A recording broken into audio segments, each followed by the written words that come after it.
Thank you all for joining us. I'm Matthew Silverman, the director of the Haberman Institute, and it is my pleasure to welcome you to our lecture with Yardena Schwartz, who will be discussing research and insights from her book, Ghosts of a Holy War, 1929 and the Roots of the Arab-Israeli Conflict. We extend our gratitude to Andrew R. Ammerman for sponsoring our fall 2025 lecture series. Andrew dedicates this semester's learning in loving memory of Josephine and H. Max Ammerman and Stephen C. Ammerman. Sponsoring lectures is a meaningful way to honor or remember a loved one or to mark a significant occasion such as a yard site, a personal or professional achievement, or a milestone celebration. Your sponsorship donations, as well as contributions at all levels, allow us to continue offering these lectures free of charge for all participants. Our next program will be a discussion on how to research your family and ancestry on October 9th from 2 to 3:15. For more information on this program and how to get involved, please visit our website. As always, please feel free to submit your questions via the Q&A button on your Zoom screen. There's going to be plenty of time for questions during this program. And kindly keep your questions as concise and incomplete sentences, and we'll address them at the end of the lecture, but please submit them at any point during the presentation. The lecture is being recorded and will be available on our website. And now it is my pleasure to introduce today's speaker. Yardena Schwartz is an award-winning journalist and Emmy-nominated producer who was based in Israel for a decade until 2023.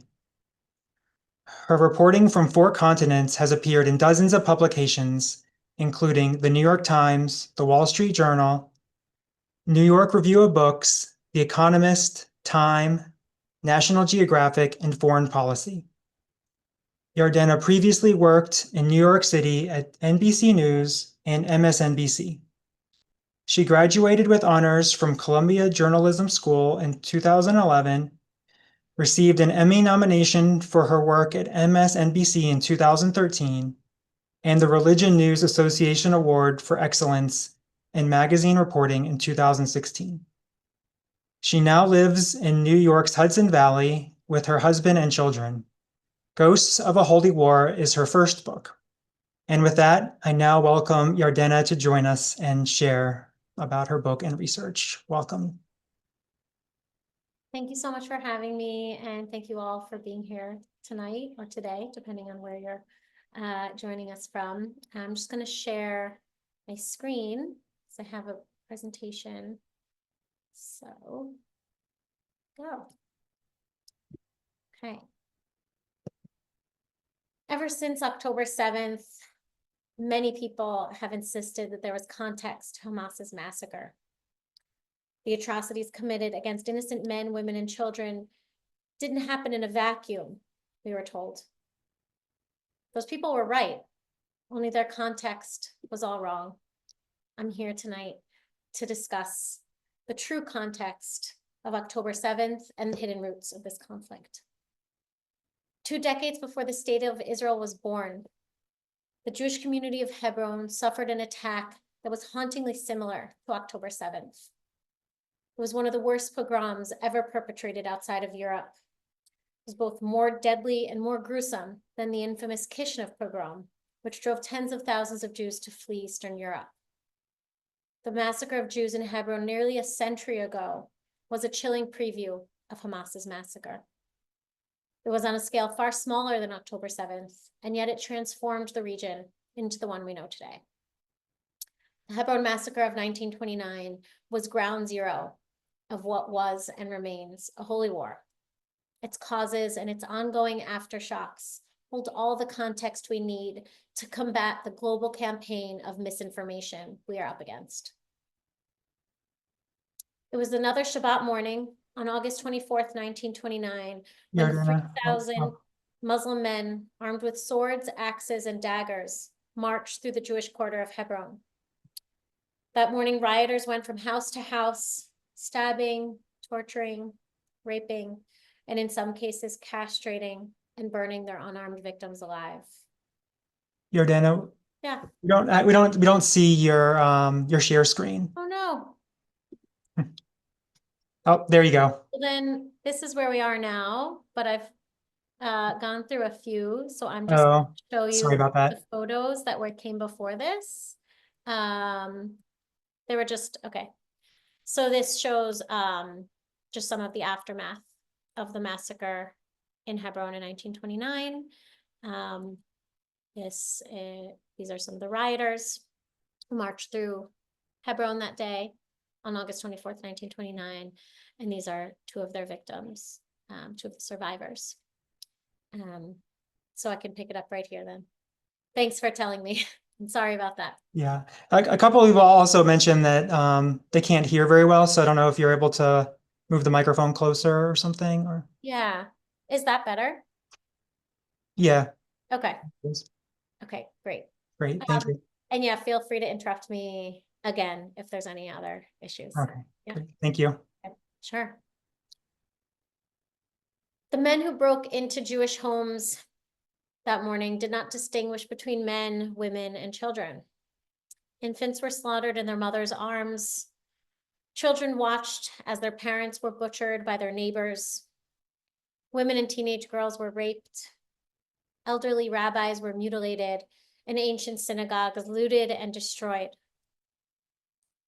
67 unarmed Jewish men, women, and children were murdered that day, and dozens more wounded. Many of the victims knew their assailants by name. Until that day, the rioters had been their friends, neighbors, business partners, and landlords. Yet amid the horrors were heroes.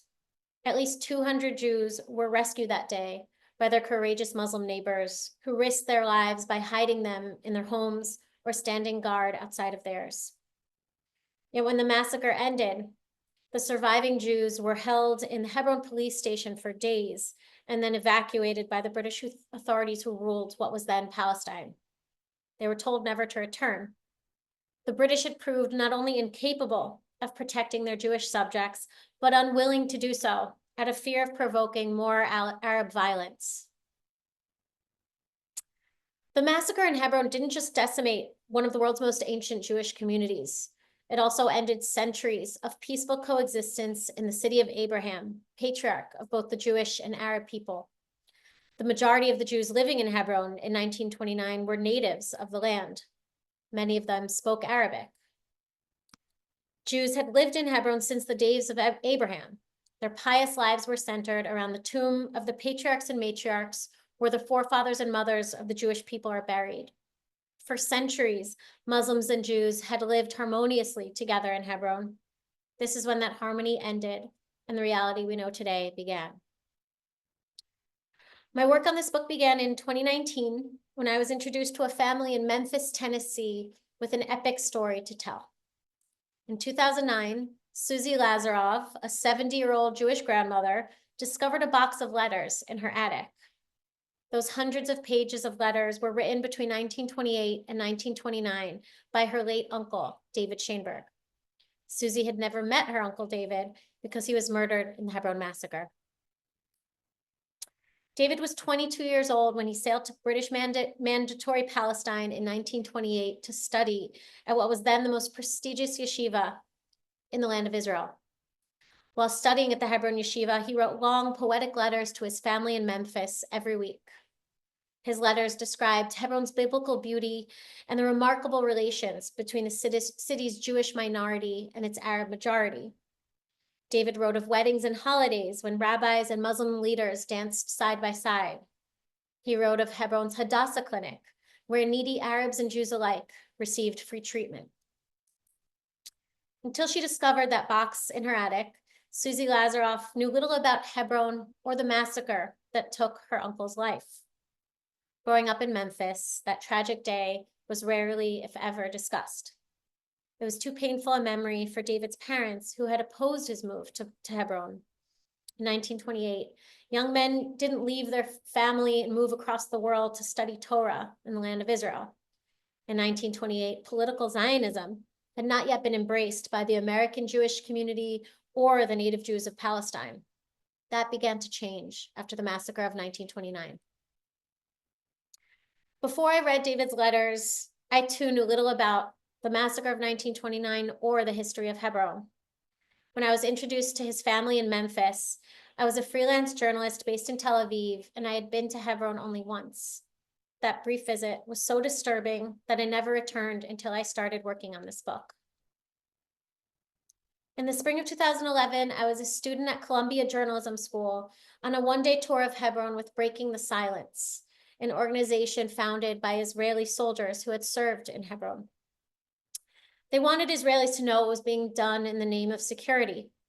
Nightly raids into randomly chosen Palestinian homes, beatings of those who resisted, stifling restrictions of movement on the streets where they lived, and more.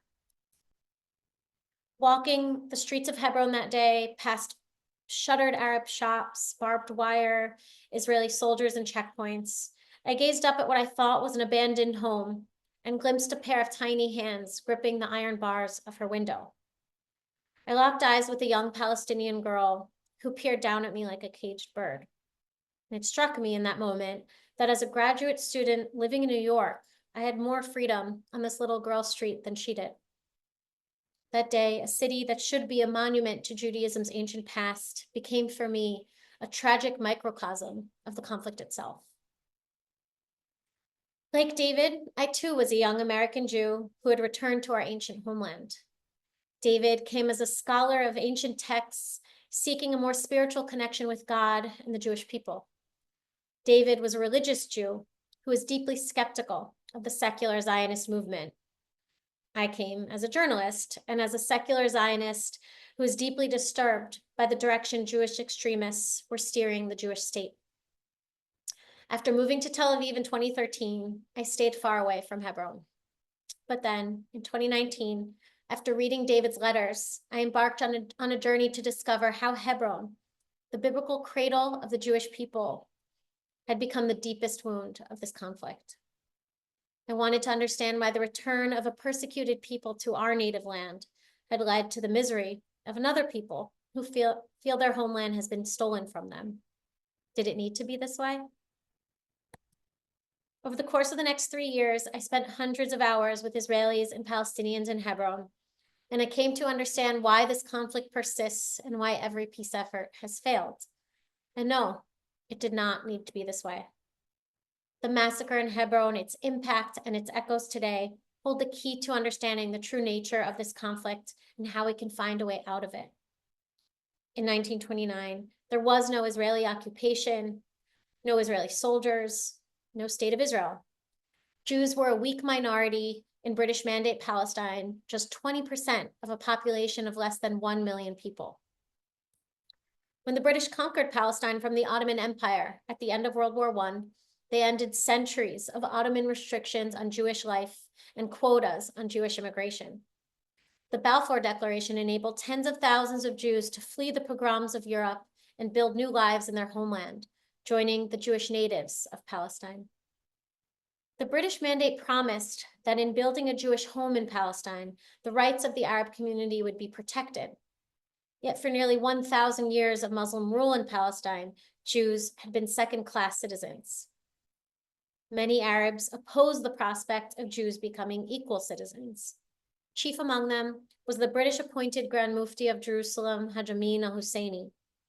As the leader of Palestinian Muslims under British rule, Husseini was the father of the Palestinian national movement. And what led to the riots of 1929 was a campaign of propaganda he initiated in order to quiet dissent and criticism from his own people.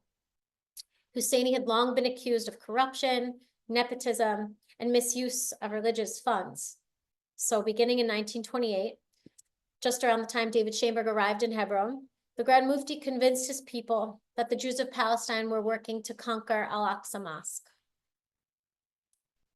The third holiest site in Islam, Al-Aqsa sits atop the ruins of the ancient Jewish temples in Jerusalem.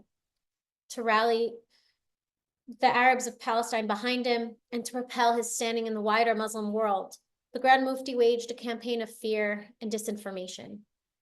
Using language that was very similar to the anti-immigrant rhetoric we hear from so many politicians today, Husseini fostered Muslim suspicion of the country's Jewish minority and opposition to growing Jewish immigration from Europe, where pogroms were raging. In Arabic, The riots of 1929 are known as the Al-Barak Rebellion. Al-Barak is the Arabic name for the Western Wall. According to the Grand Mufti, Jews who were demanding British protection to pray in peace at the Western Wall without being attacked by Muslims were in fact seeking to destroy Al-Aqsa. The Western Wall, Husseini insisted, was simply the Jews' first step in conquering Al-Aqsa to rebuild their ancient temple. Between 1928 and 1929, Husseini worked to limit Jewish access to the Western Wall. And on Tisha B'Av, in August of 1929, 10,000 Jews gathered at the wall to pray. The next day, hundreds marched to the wall in protest of the British failure to protect Jewish worshippers from increasing attacks by Muslims. Those attacks were a direct result of the Mufti's incitement. Although it was provocative, their march to the wall was entirely peaceful, yet Arab leaders and the Arabic press claimed otherwise. According to them, Jews had raped Muslim women, cursed the Prophet Muhammad, and attacked Muslim worshippers. In fact, none of that was true, but the truth had become irrelevant. In sermons at Al-Aqsa on August 23, 1929, imams called on the faithful to defend Islam and Al-Aqsa with their blood. Armed worshippers flowed from the mosque and down to the old city, attacking Jewish passersby and setting fire to Jewish businesses. The riots quickly engulfed Palestine, reaching nearly every Jewish community. 133 Jews were killed within days and more than 400 others wounded. Yet the Jews of Hebron, a haven of coexistence, paid the heaviest price, suffering more brutality and more casualties than any other community in Palestine.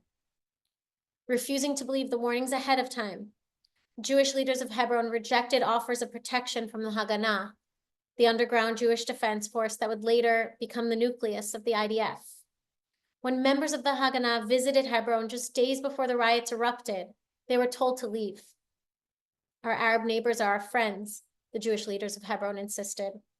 They didn't believe or want to believe that their friends and neighbors would turn on them. After all, the Jews of Hebron in 1929 were not Zionists building the foundations of a Jewish state. They were pious Jews living a quiet existence centered around the Torah. That the massacre did happen there and that it did happen to them was a turning point for Zionism and the conflict itself.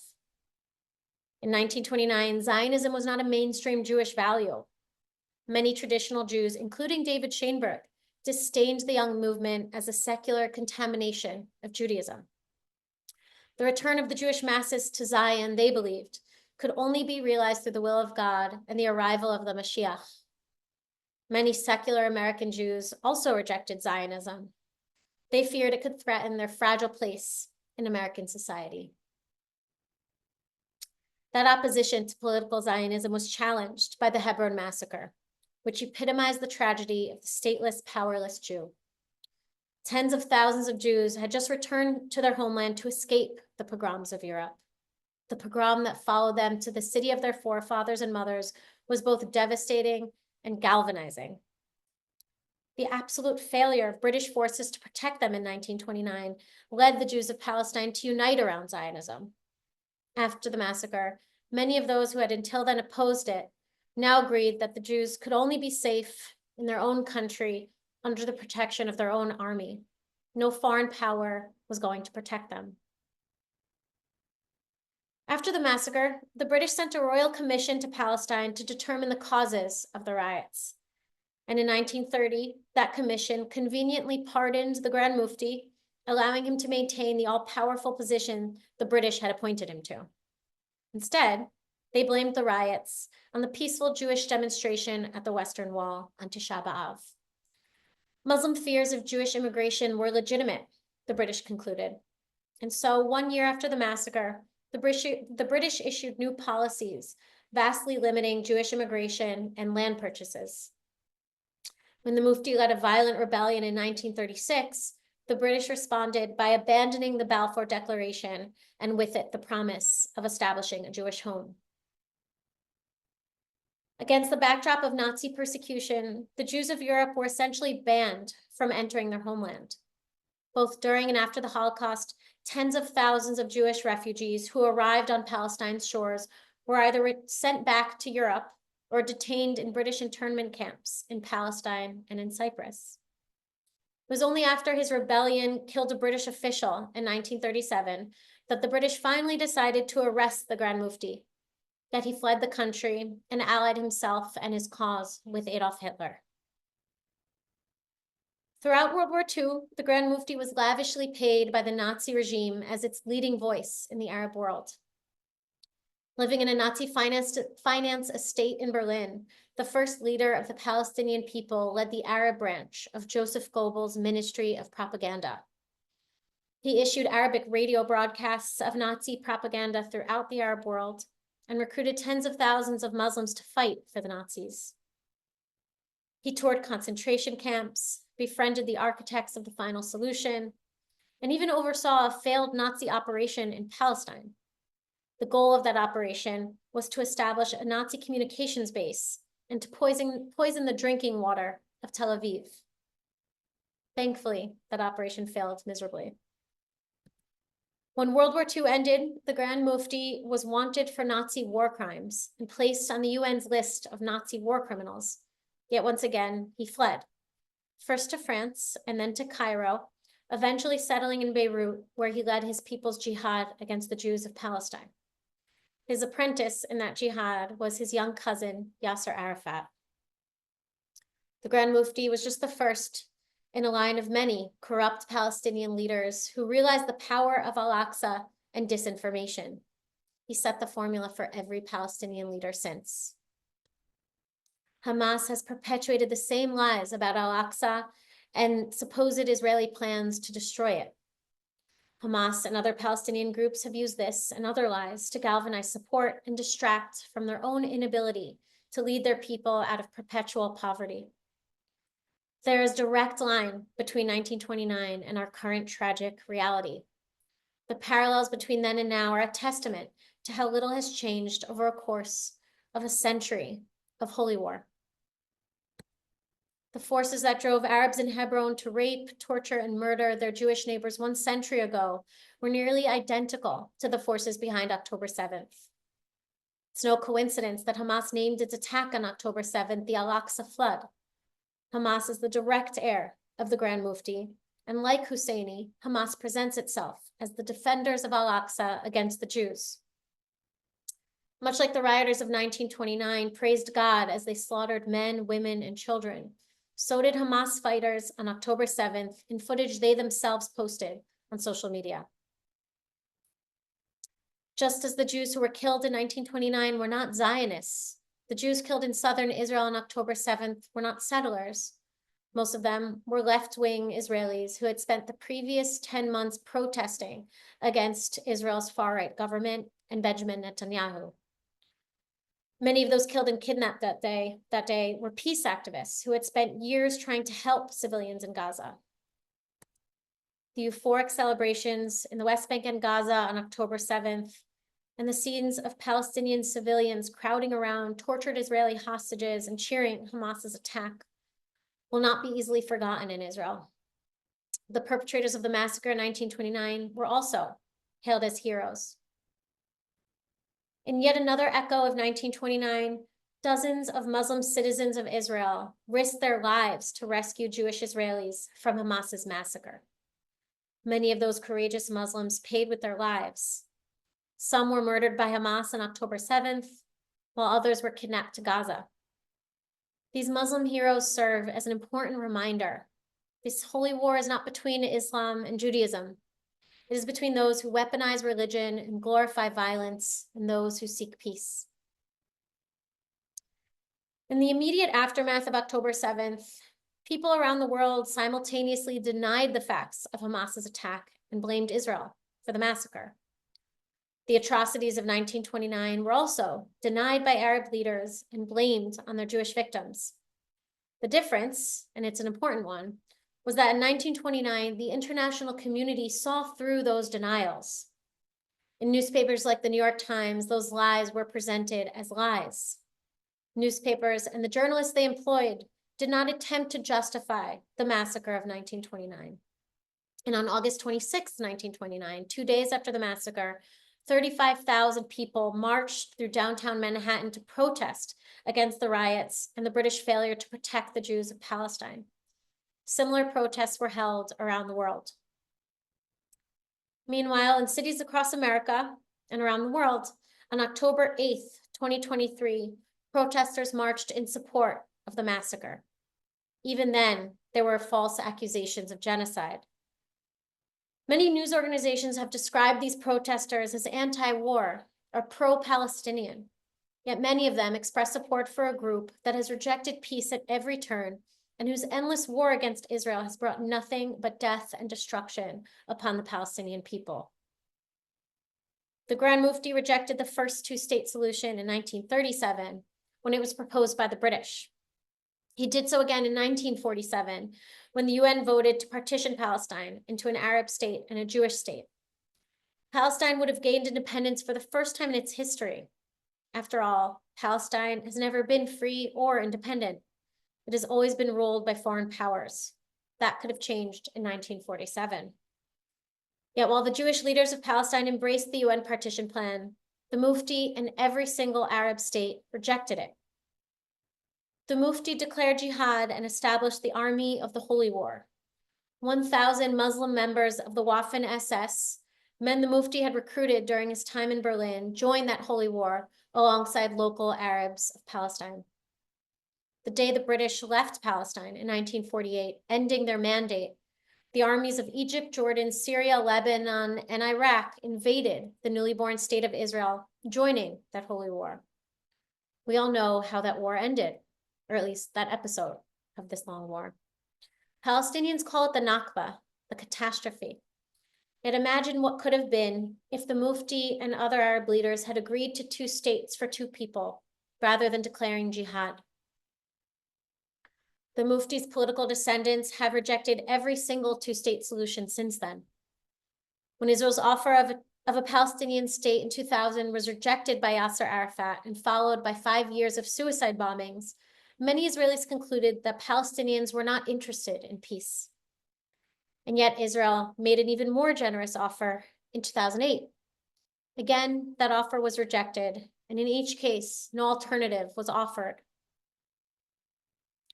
While this commitment to violent resistance has enriched corrupt Palestinian leaders beyond their wildest dreams, it has made life for the Palestinian and Israeli people ever more hopeless and the prospects for peace ever more distant. The violent rejection of peace by Palestinian leaders is precisely what has created the restrictive policies so many innocent Palestinians suffer from, including that little girl in Hebron. The massacre of October 7th and the widespread support for that massacre among Palestinians in the West Bank and in Gaza has convinced even left-wing Israelis that there really is no partner for peace. Meanwhile, propaganda disguised as press coverage of Israel and Gaza is fueling record levels of anti-Semitism around the world. Many otherwise intelligent people seem not only to lack an understanding of the facts and history of this conflict, but a lack of interest in learning about that history. While they can afford to be ignorant of those facts, we, the Jewish people, cannot. Yet many of us are unaware of how this conflict began and how we arrived at this tragic moment in our history. I began writing Ghosts of a Holy War 4 years before October 7th. And then my goal was to pull back the curtain on a pivotal moment in Israel's pre-state history. In the wake of October 7th, the lessons of history are not only key to understanding this intractable conflict, but also any hope of resolving it. The failure to heed these lessons will only keep us in this devastating, never-ending cycle of violence. Before October 7th, I never once fathomed that anything even remotely similar to what happened in 1929 could happen in my lifetime. The fact that it did, and that it is being justified by millions of people around the world, proves that the actual history of this conflict has been ignored for far too long. My hope in writing this book is that it will no longer be ignored. Thank you. Thank you, Yardena, for sharing this story and bringing it to light for so many of us. I know for me, I knew very little about it before seeing your book and in hearing the story. For those of you with questions, I know some have already started coming in, but please feel free to put them in the Q&A now, and we'll begin to discuss some questions here. Um, to begin with, your book details the haunting parallels between the massacre in 1929 and October 7th and its aftermath. Are there also parallels between 1929 and what we're seeing today as countries like Canada, France, the UK, and others are essentially rewarding terrorism by recognizing a Palestinian state while hostages remain in Gaza and while Hamas continues to reject ceasefire offers? Absolutely. I'm so glad you asked that question because one of the things that has struck me as most mind-boggling is how the British, after a century of their appeasement of terror, could do this again. I guess nothing should surprise us anymore. To be honest, I wouldn't expect anything else from France and many of these other countries who are simply performing political theater, diplomatic theater. They're taking, the easiest way out of this, which is just to say they recognize a Palestinian state without actually requiring any of the work that needs to go along with the creation of that state. But the British, throughout this conflict, especially in 1929, has rewarded terror by issuing policies that they think will help resolve the conflict, and those actions end up only furthering the conflict by encouraging the worst actors. So one example is the fact that the Grand Mufti, whose incitement led to the riots of 1929 and whose campaign of propaganda didn't just lead to the massacre of 1929, but so many iterations of that massacre throughout the last century. They didn't just appoint him to his post of Grand Mufti, but then despite all of the evidence that his incitement campaign had led to the worst bout of violence Palestine had seen in centuries, they not only allowed him to remain in that post, but he became even more popular, more powerful. He began a campaign of silencing his critics that is very similar to the way Hamas behaves today in Gaza, assassinating political dissidents, assassinating people accused of collaborating with Israel. In the Mufti's day, it was people accused of collaborating with the Zionists. And the British response to 1929, which was, the limiting of Jewish immigration and land purchases, they did the same in 1937 when they were trying to end this rebellion that the Grand Mufti had co-opted. It began as a grassroots rebellion against British rule, and he kind of took over it. And once again, the British issued even stricter limitations on Jewish immigration and land purchases, and none of it was enough. The Grand Mufti insisted that not a single Jew be allowed into Palestine, and this was after Hitler had come to power. He then, like I said in my presentation, moved to Berlin. And the French, when the Grand Mufti was fleeing prosecution for Nazi war crimes, the French gave him refuge and refused to turn him over to the British, who wanted to try him. They allowed him safe passage to Cairo, where he would never be, where nothing would ever happen to him. And unlike many other Nazis who either were caught and tried or were forced to live out the rest of their lives in anonymity, he lived out his life in the open. He died of natural causes in the 1970s. And Arafat attended his funeral, glorified him as the founder of, the great Palestinian cause. The fact that he had been a Nazi was not something that had really tarnished his role in Palestinian society. And there are so many other examples of how the British, the French, many other world powers have rewarded terrorism over the course of the last century. But I think, today we see how so many countries are ignoring the role that Hamas has played in the destruction of Gaza, in using civilians as human shields, in using, the civilian infrastructure for its own purposes. And that is, of course, the primary reason why Gaza is destroyed today. And yet all of these countries continue to blame Israel as if Israel simply wants to destroy Gaza for the fun of it, and not because Hamas had turned Gaza into essentially a giant suicide bomb. Thank you. There's many wonderful questions coming in. As a quick follow-up, somebody did ask if the League of Nations had any role or comment on the massacre at that time.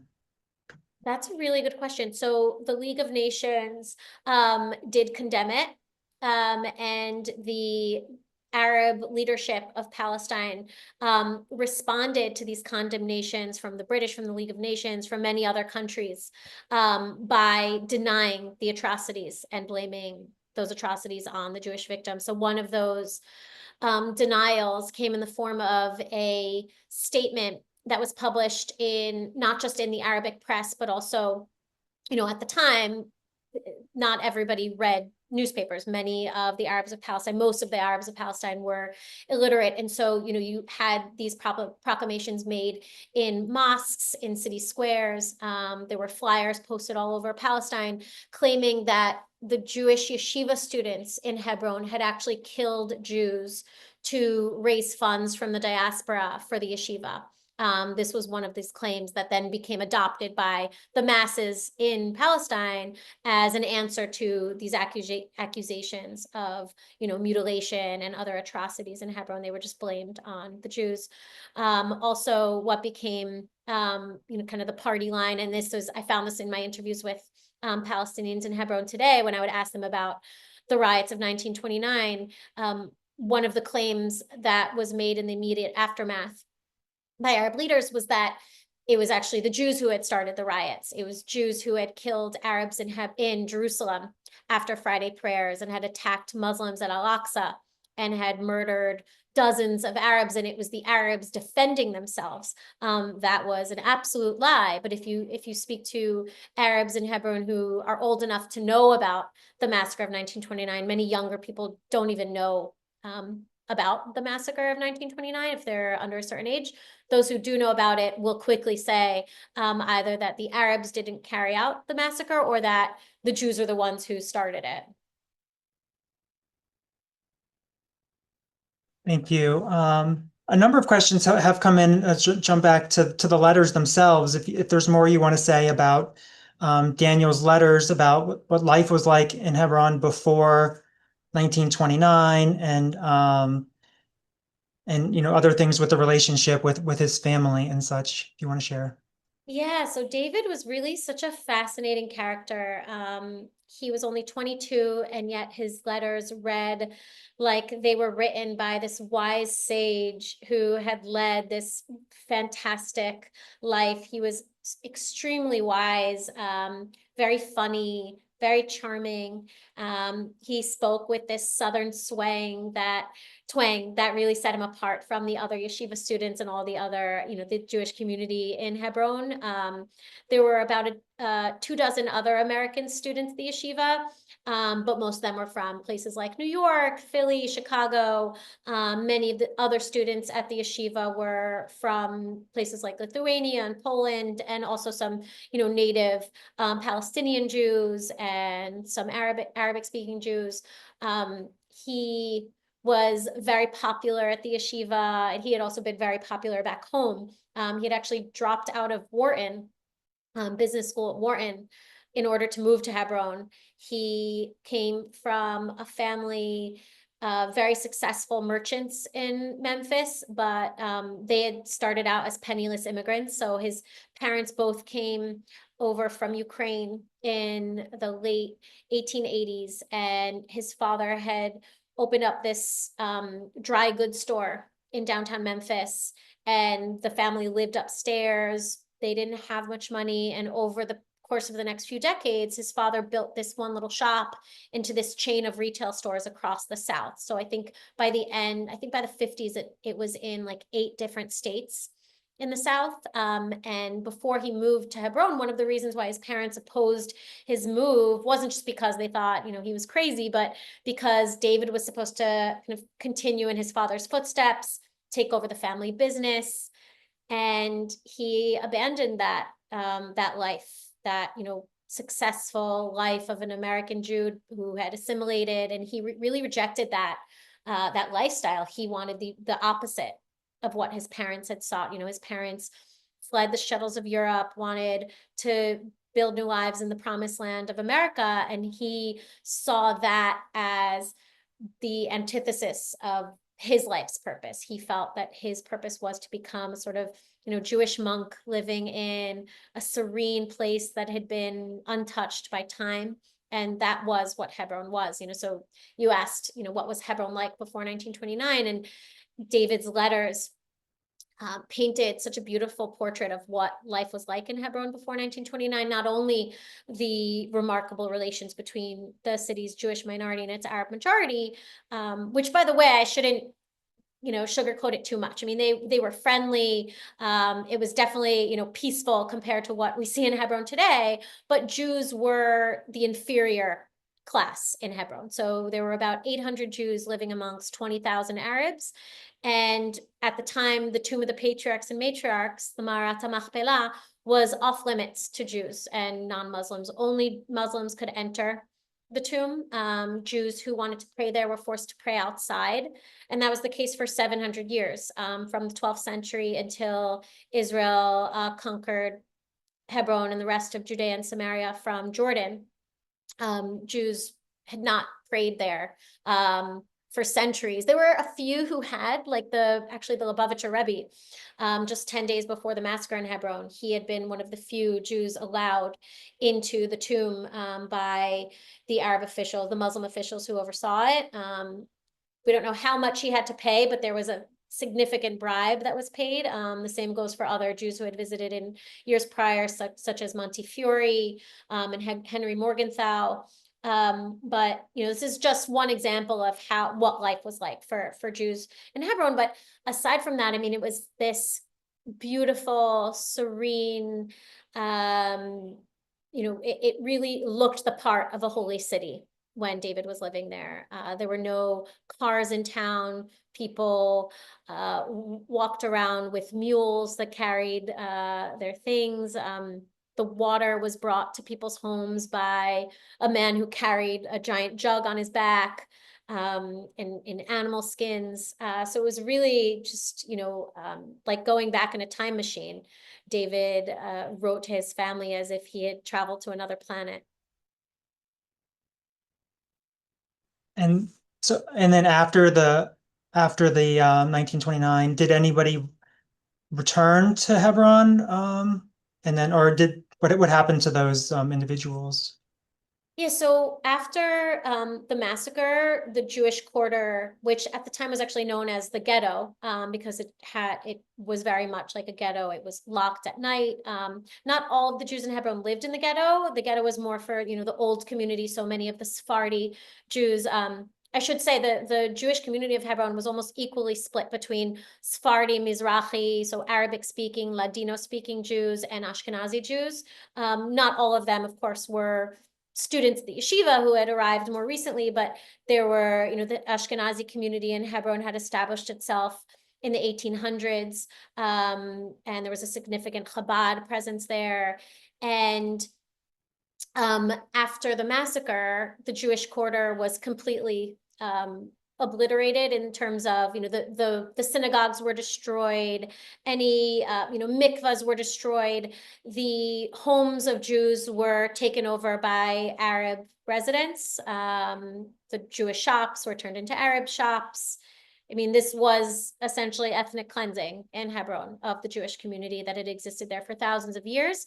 About a year later, some 100 Jews had succeeded in getting back in despite the opposition, not only of the British, but the Zionist leadership. So the Jewish leaders of Palestine at the time did not want Jews in Hebron because they felt they couldn't be protected there. They would need too much support and help. And sure enough, in 1936, when the Great Arab Revolt erupted, and that rebellion was predominantly against British rule, but it was also against Jewish immigration, and it was characterized by terror attacks against Jewish communities, against Jews living in, cities like Jerusalem and Nablus.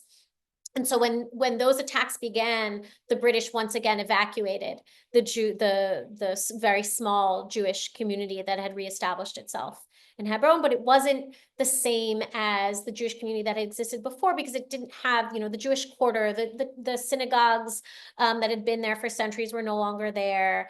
And the only Jewish family that remained after 1936 was the Ezra family, and they remained because the patriarch of the family, Yaakov Ezra, he had a dairy business with an Arab in Hebron who was, they had a very close friendship. Yaakov had many Arab friends, and they promised to protect him. And so he kept his dairy business there, and during the week he lived in Hebron with his sons, and on the weekends they would go back to join the rest of the family in Jerusalem. So his wife and daughters did not stay in Hebron, only the men did, because it still wasn't considered safe enough. And in 1947, the day of the UN vote to partition Palestine into a Jewish state and an Arab state, Yaakov's friends, Arab friends in Hebron, told him, you've got to get out of here. A war is going to start tomorrow. And it did. The civil war that we know of as, the War of 1948, it actually began the day after the UN vote in 1947. It began with Arab attacks on Jews in Palestine, and slowly became, an all-out civil war. And only after the British left Palestine in 1948 did it become this wider war of the Arab world against the Jewish state. Thank you. There's a number of questions here, and I'll sort of pick which one to go with first, but they're all relating to settlements in the West Bank and Hebron in particular. I guess we'll begin with the more historical one, is that your book discusses how the 1929 massacre impacted the settlement movement. Can you speak more about that? And then we can sort of move into Hebron today. Yeah, absolutely. So immediately after the 6-Day War in 1967, because of the 700 years of restrictions on Jewish access to the Tomb of the Patriarchs, which ended with the Israeli conquest of Hebron, you saw this sudden influx of Jews from all walks of life, not just religious Jews. The most secular Jews were coming to Hebron to enter the Tomb of the Patriarchs and Matriarchs. You had kibbutzniks coming to Hebron. And of course, you also had, religious Zionists coming there and looking at, trying to find whatever they could find of this ancient Jewish community, looking for Jewish homes that still had, the place where a mezuzah once was, Magen David's. And there were also survivors of the 1929 massacre. So there was this young man by the name of Franco. His father had been the chief Sephardi rabbi of Hebron at the time of the massacre. He came looking for his father's grave. And among the many things Jews found in Hebron when they came back, in addition to, the bright side of being able to pray inside the Tomb of the Patriarchs, or just enter the Tomb of the Patriarchs, was also the ruins of, Jewish homes, synagogues that had been destroyed, and also the Jewish cemetery where the victims of the massacre had been buried. So this guy, Franco, he found that his father's grave had been planted over, turned into a vegetable garden. And the man he was with when he went to this cemetery was actually Rabbi Moshe Levinger, who many of you may know as one of the founders of the settlement movement, of Gush Emonim, the Block of the Faithful. So he was there with this man whose father had been the chief Sephardi rabbi of Hebron, and his family, I interviewed his family members who described that as really, kind of a turning point for Rabbi Levinger when he saw what had become of the ancient Jewish quarter in Hebron, and it became this obsession to him of reviving the ancient Jewish quarter. And so that was in 1967. Of course, the renewal of the Jewish quarter in Hebron didn't happen until around 1980. So Jews weren't living in Hebron until 1980. Before that, though, of course, the settlement movement created Kiryat Arba and many other settlements in the West Bank, but many of those settlements were not, aside from Kfar Etzion was another example of, this Jewish community that had been massacred. In that case, in the case of Kfar Etzion, it was actually during the War of Independence that the Jewish community of Kfar Etzion was massacred. It's actually the day that Israel honors Memorial Day, is the day of the massacre of Kfar Etzion, which is in Gush Etzion in the West Bank. So the members of Gush Emunim who created Kfar Etzion also joined in Rabbi Levinger's mission to revive the ancient Jewish quarter of Hebron. And all of this time, the reason it took so long from 1967, when Rabbi Levinger began his crusade to recreate a Jewish presence in Hebron, the reason it took so long for that to happen until 1980 was because various Israeli governments did not want to establish a Jewish presence in Hebron. They didn't want to establish a Jewish presence in any major Palestinian city because in their eyes, the Israeli hold on many parts of the West Bank, if not all of the West Bank, was only temporary. They envisioned this land being traded for peace. And various Israeli leaders expressed that both in the immediate aftermath of the War of 1967 and in years after that. They expressed the hope that, the Golan Heights, Gaza, Sinai, the West Bank would be traded for peace with Israel's Arab neighbors. And, of course, in 1968, the Arab League responded to those hopes with the 3 no's, no negotiation with Israel, no recognition of Israel, no peace with Israel. And yet still various Israeli governments, labor governments, and even the government, the first right-wing government of Israel, Begin's government, also really did not want to get into the mud of reestablishing a Jewish presence in Hebron. And the reason that the various Israeli governments did give in to the settlement movement's pressure campaigns was because of various terror attacks. And so that's one thing I go into detail in my book about how this cycle of settlement creation and settlement expansion is almost always a direct result of terror attacks. So various Israeli governments have responded to terror attacks by either approving new settlements, approving the expansion of settlements, and the same was true for Hebron. So first it was the acceptance of the idea of a Jewish presence, not in Hebron, but on the outskirts of Hebron. That's how we got Kiryat Arba in the early 1970s. And that was supposed to be, the answer to Moshe Levinger and the settlement movement that was supposed to appease them and make them stop trying to reestablish the Jewish quarter in Hebron. Of course, it only furthered their hopes that, okay, if we can get Kiryat Arba, we can probably get a government to let us live in Hebron, in the ancient Jewish quarter. And that finally happened in 1980 when 4 Palestinians from Hebron carried out what was then the worst terrorist attack in the West Bank. It was an attack on Jews who had been praying in the Tomb of the Patriarchs and then were walking down the road to a building named Beit Hadassah. You might recall from my talk that I spoke about this Hadassah clinic that was in Hebron where the Jewish community treated Arabs and Jews alike for free. So that clinic was called Beit Hadassah. And in 1979, a group of settlers' wives, so Moshe Levinger's wife and a bunch of other leaders of the settlement movement, their wives came up with this idea that they would essentially take over Beit Hadassah and refuse to leave. And they would test the limits of the Israeli government and the Israeli army, who they imagined would not have the heart to forcibly evict a group of women and their children. They also brought their children.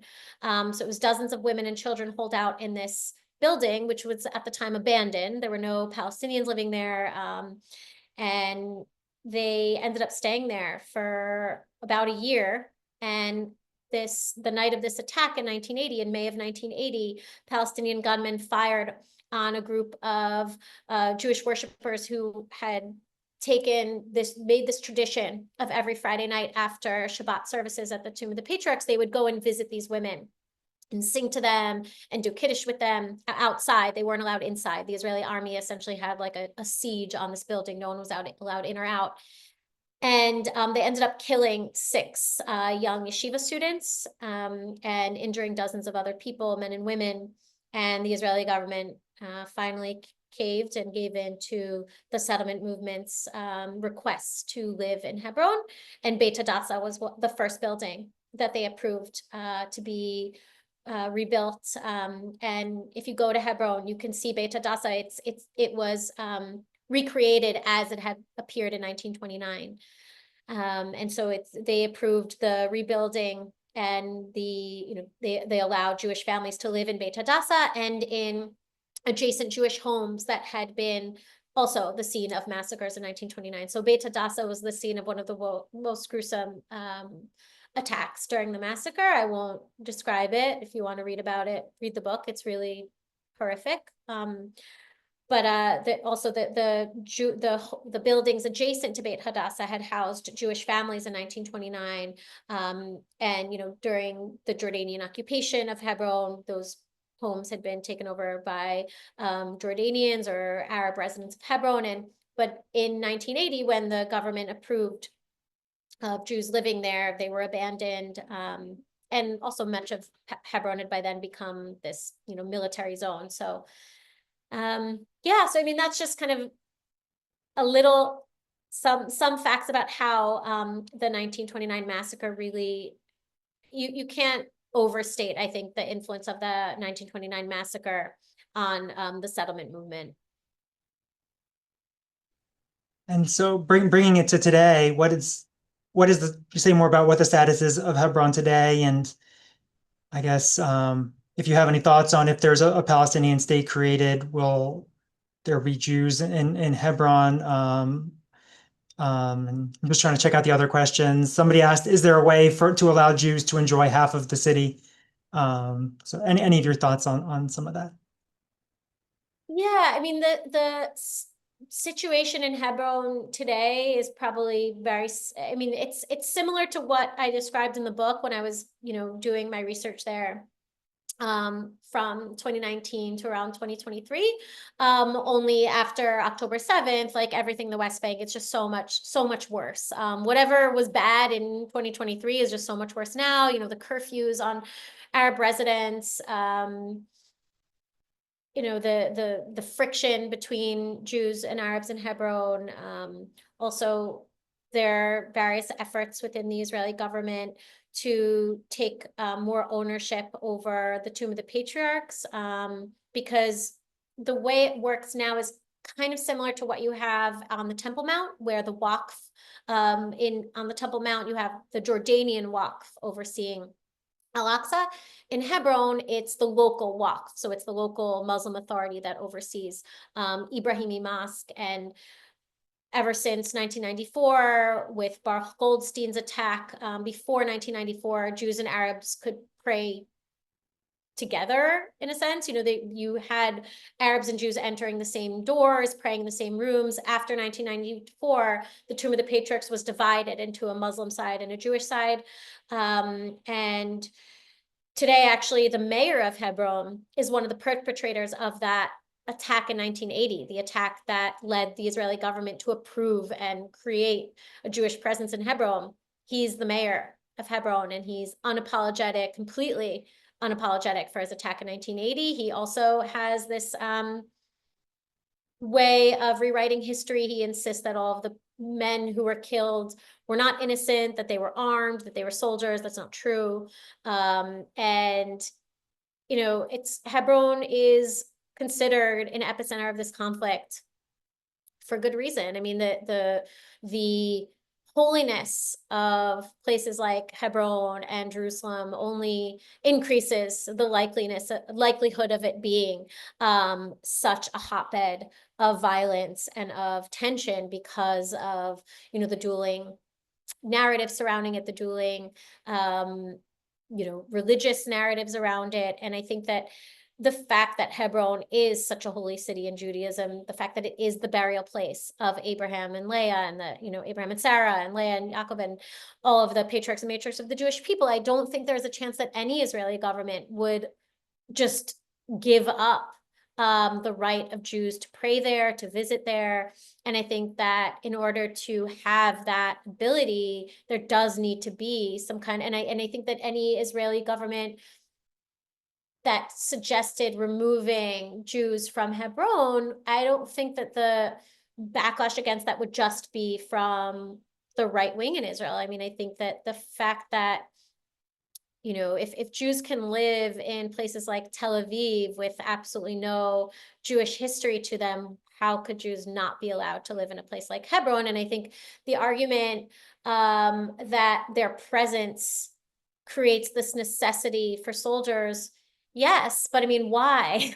Why should we be okay with this idea that Jews just living in this place require such a heavy presence? I mean, they shouldn't need to be protected. They need that presence because of the attacks against them, because of the incitement against them that's fueling those attacks. So what's necessary is really stamping out the incitement and the disinformation that is leading to those attacks on these Jews. Because if you look back at the history of the Jewish community in Hebron, it didn't start out violent.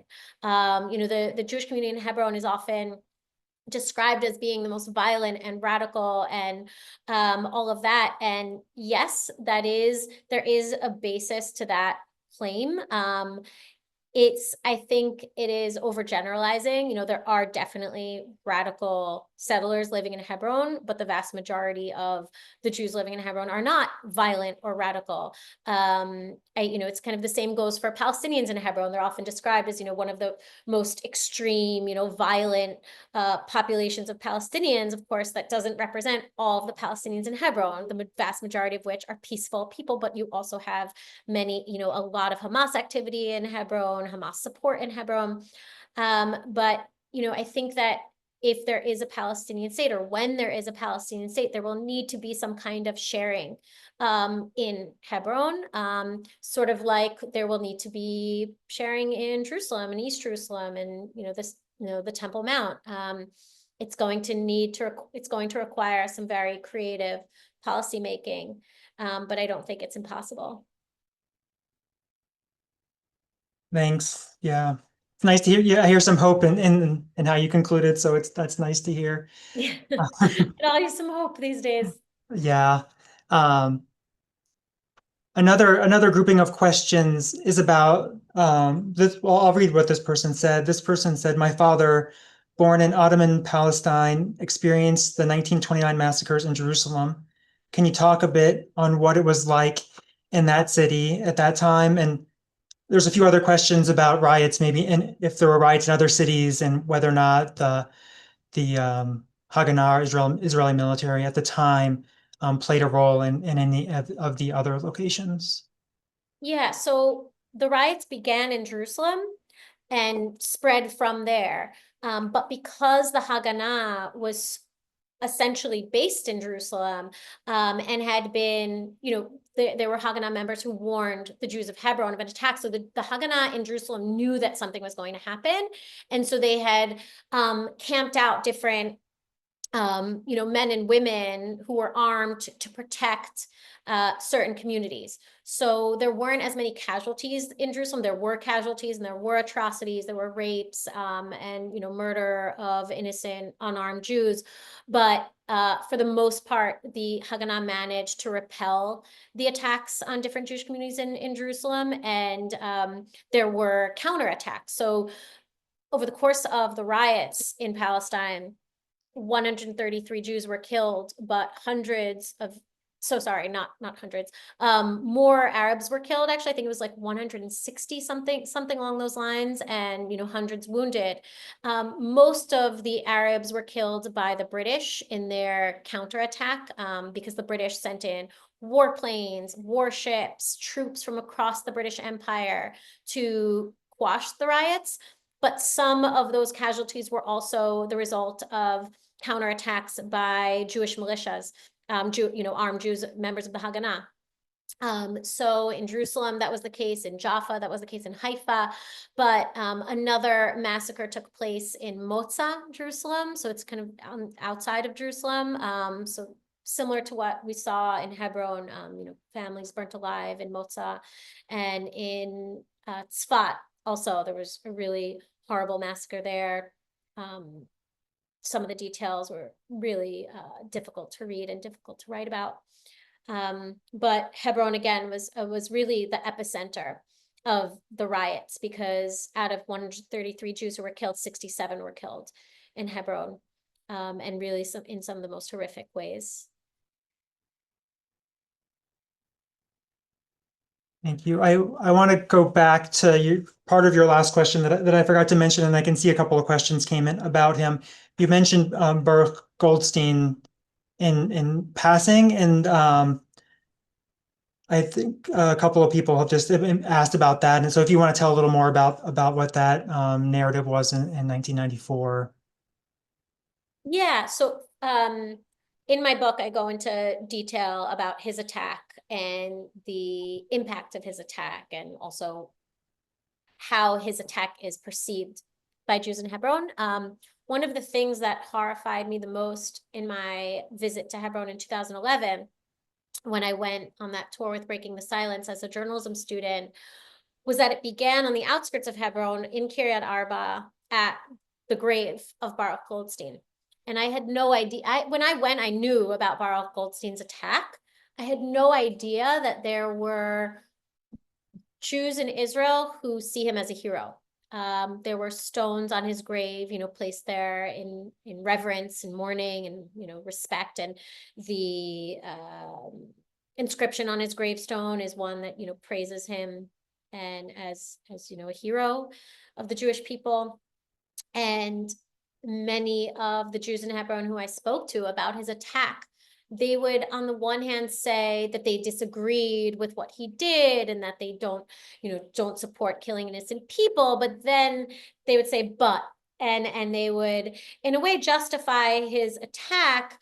They would say, well, he had seen so much violence because he was a paramedic, he was a doctor, he was responding to and treating many terror attacks before he carried out his attack. So this was in 1994. This was the time around the Oslo Accords, when Hamas and other Palestinian groups were desperately trying to derail peace negotiations through suicide bombings, through terror attacks in Israel and the West Bank. And people who I spoke to in Hebron today said that just kind of made him go crazy and want to take revenge. Other people said that there had been this rumor that he had heard from the army, because he was an off-duty reserve paramedic. One of the reasons why he was able to carry out his attack was because he walked in with an automatic rifle, dressed in his reserve duty clothes. So the soldiers who were stationed outside the Tomb of the Patriarchs didn't think anything of it. They just thought he was a reservist, going in to make sure that everything was fine there. They didn't think he was going in to slaughter people in the midst of prayer during Ramadan. And what some of the Jews in Hebron who, some of the worst justifications I heard from, people like Baruch Marzel or other more hardline sellers, was that he prevented a massacre, that he prevented another 1929, because the Arabs of Hebron, they claim, were planning to carry out a massacre of Jews in Hebron. There's no evidence of that claim. They insist that that evidence has been covered up by Israeli governments.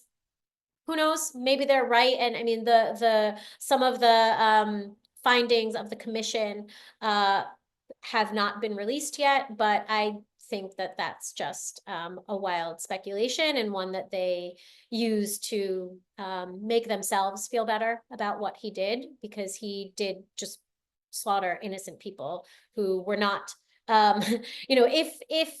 if their claim is right, that Hamas or other Palestinian groups were planning a massacre in Hebron in 1994, even if that's true, how does shooting and killing more than 24 men and children. I mean, among the victims were also boys, teenage boys. How does doing that prevent a massacre of Jews? I mean, after that, there were riots among Arabs in Hebron and throughout the West Bank against attacks on Israelis, as in revenge for Baruch Goldstein's attack.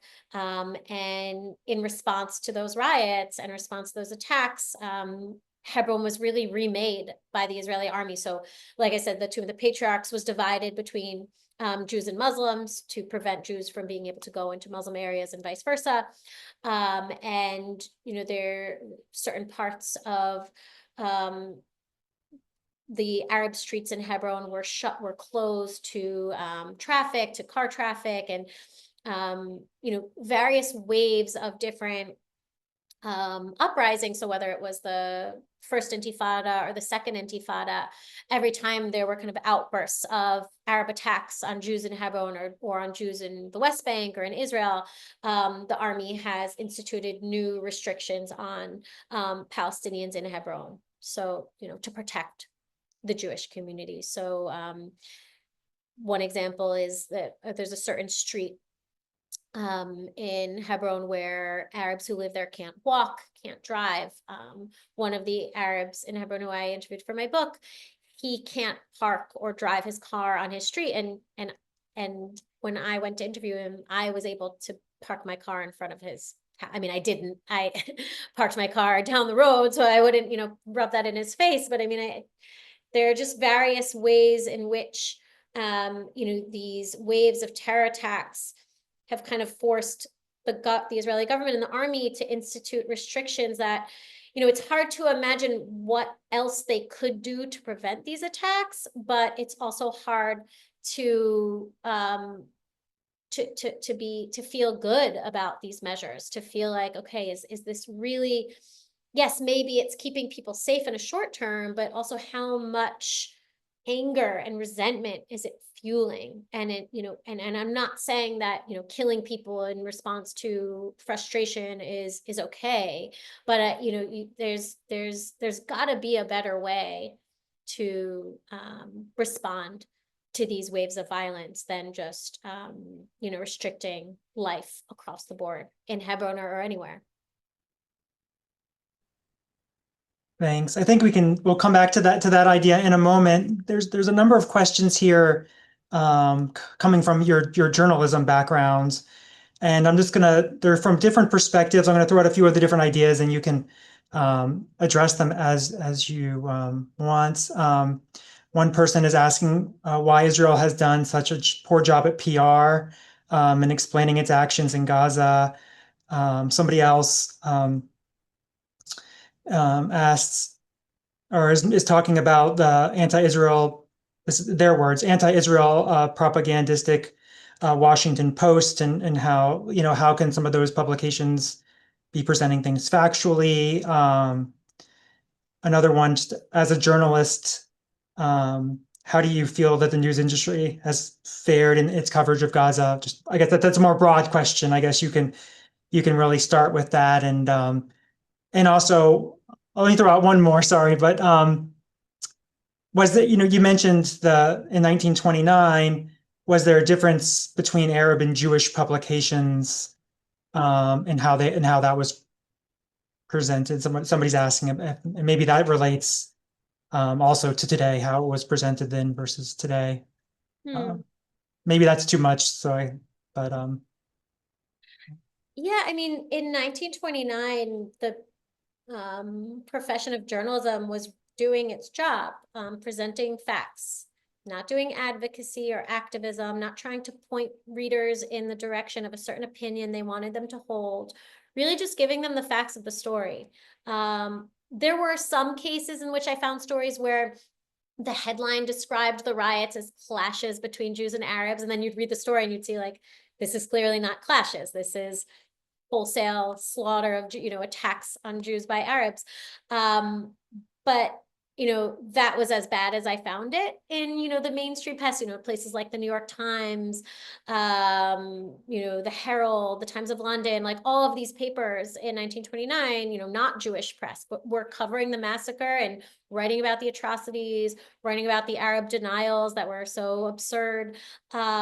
Today, I think you can imagine how I feel about my profession. I'm really I would say I'm ashamed, but I almost don't consider myself a part of this profession anymore. Like, I am just so disgusted and disappointed by how far it's fallen from the mandate of journalism, which is to inform.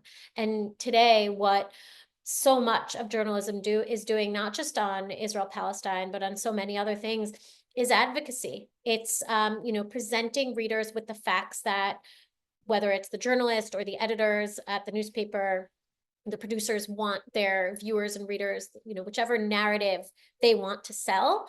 Also, I think it's become very much about clickbait. What stories get people to read and post and share, and that's stories of vilifying Israel. I mean, all of the cool kids today are not, defending Israel. To be cool in literary crowds, in the arts world, and anywhere really, it's, to be against Israel. And it's no different in the world of journalism, sadly. And, we've seen so many examples of just,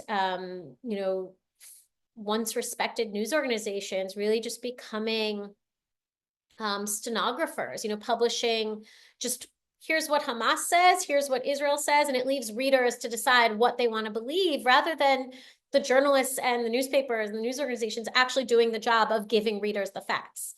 It's not a he said, she said situation, and that's what they've turned it into.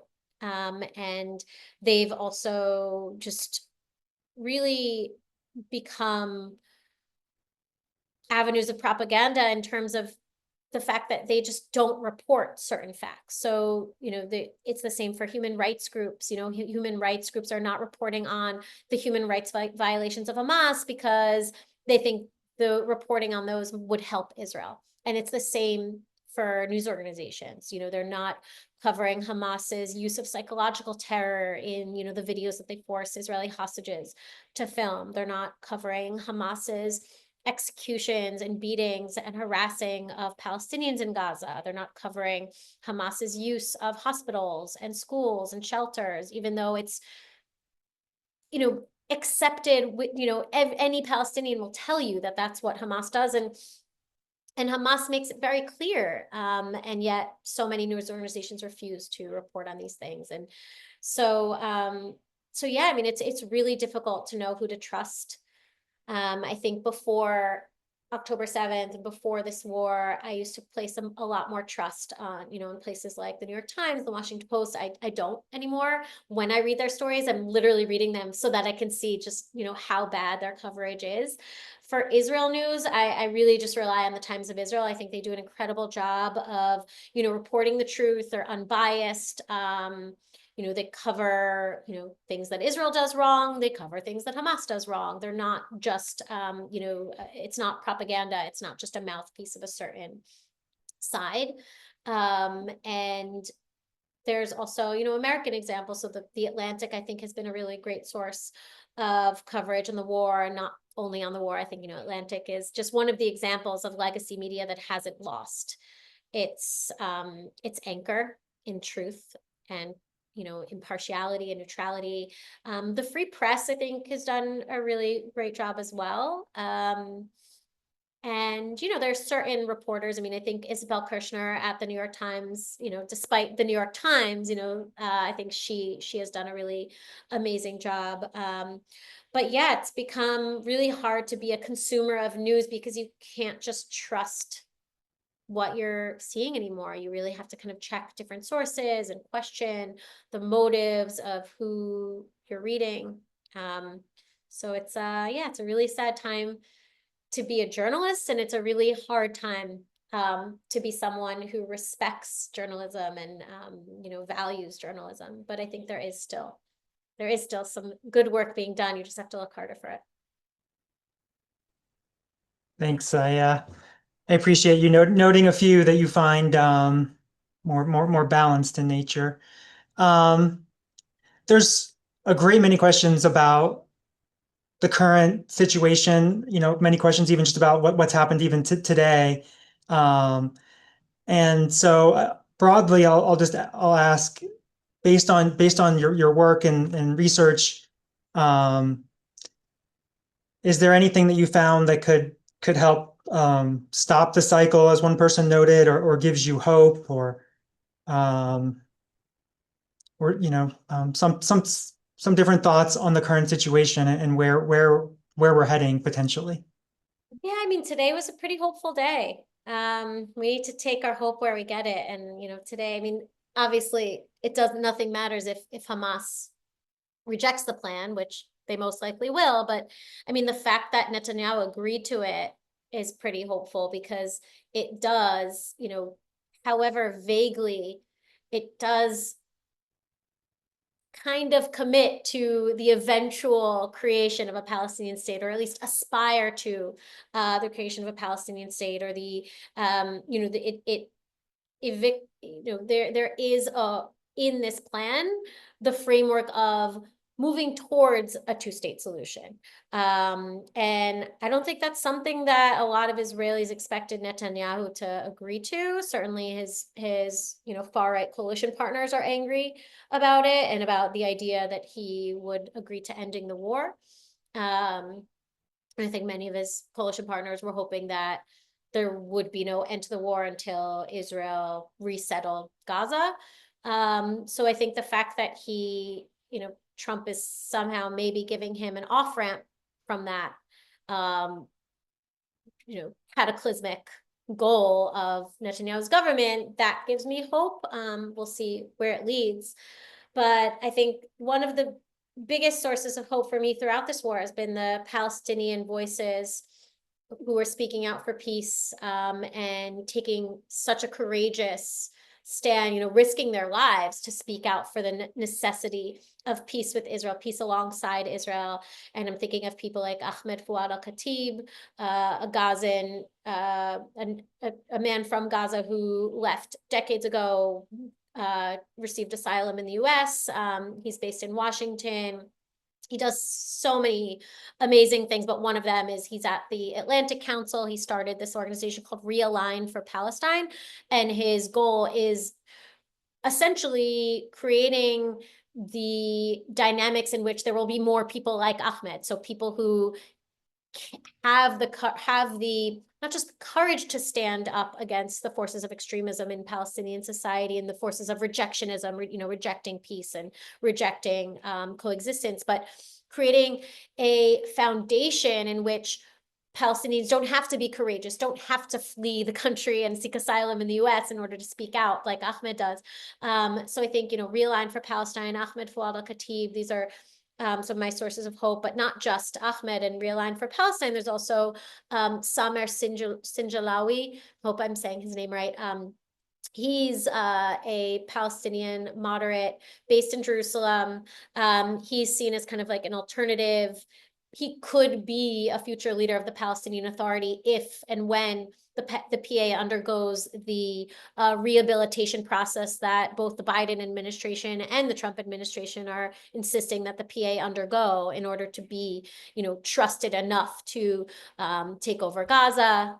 The plan that Netanyahu agreed to today actually does stipulate that eventually the PA would take over in Gaza after it undergoes this reform that, I think anyone who wants to see peace between Israelis and Palestinians should support, because the PA is really the only legitimate government that could run Palestinian life. And in its current form, it's not only just hopelessly corrupt and despised by Palestinians, but it also, it oversees the Palestinian education system that has taught generations of children to aspire to become martyrs, to become terrorists. This sounds like hyperbole, but I investigated the Palestinian curriculum for months for an expose that I wrote for foreign policy. And it wasn't just about the Palestinian education system, but the role the UN plays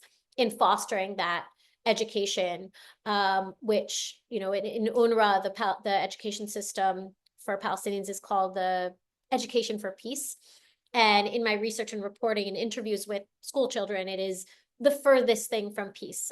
Their textbooks literally are showing them photos of terrorists and telling them that these are the heroes of the Palestinian people who they should aspire to be like.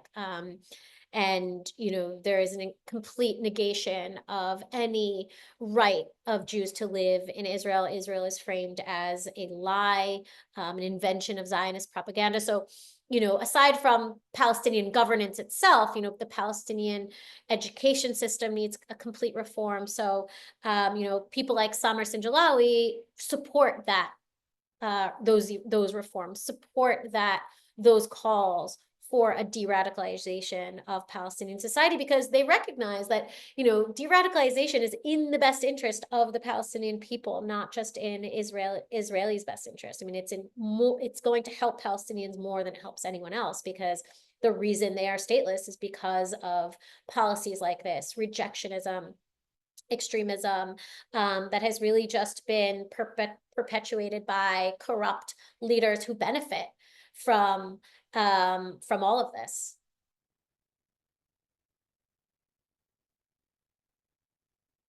Oh, Yeah, okay, there we go. Just with the last few minutes left, do you have any final words or thoughts that you wanna leave us with this evening? well, since we are on the cusp of Yom Kippur, I think that it's been a very difficult year for the Jewish people, for American Jews, for Israelis in particular. And I think we should just remember how much we've been through as a people. As Israelis like to say, we got through Pharaoh, well, we'll get through this. You know, and it's hard not to feel just really downtrodden right now by the news. I mean, right before we started this event, I saw the New York Times alert that for the first time since the 80s, when the New York Times, or whenever this survey began of American views on the Israeli-Palestinian conflict, for the first time in the history of that survey, more Americans sympathize with the Palestinians than with Israelis. And, you know, every day we're seeing things like this, and it's really hard not to feel hopeless. But, you know, we will not only emerge from this, but I think we will emerge stronger. And in a strange way, 1929 is kind of gives me proof of that, and should give us proof of that, because if you think about what happened to the Jewish community in Palestine after the massacre, they didn't just, you know, sit as victims, you know, pitting themselves. They became stronger. The Haganah became stronger. Zionism became stronger, and Ashkenazim and Sephardim, who had until 1929 really been just so divided in Palestine, came together, realized that they were fighting the same fight. And, you know, I think that, you know, if you can look the Holocaust as well, I mean, we emerged from the Holocaust demolished, and 3 years later, Israel was established.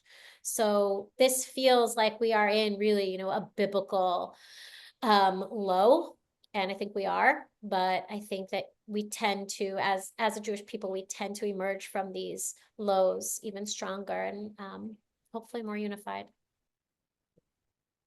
Yes, thank you. And yeah, as we head, you know, continue into the holiday season, hopefully, yeah, we'll continue to learn and grow and remain unified. So I appreciate you sharing all of your expertise with us this evening and tackling all these insightful and difficult questions. This is not an easy subject, so I appreciate it, and I welcome all of you out there. We'll follow up with our usual email. It might come after the holidays, but we'll include a link to purchase our book if you're interested, and a recording.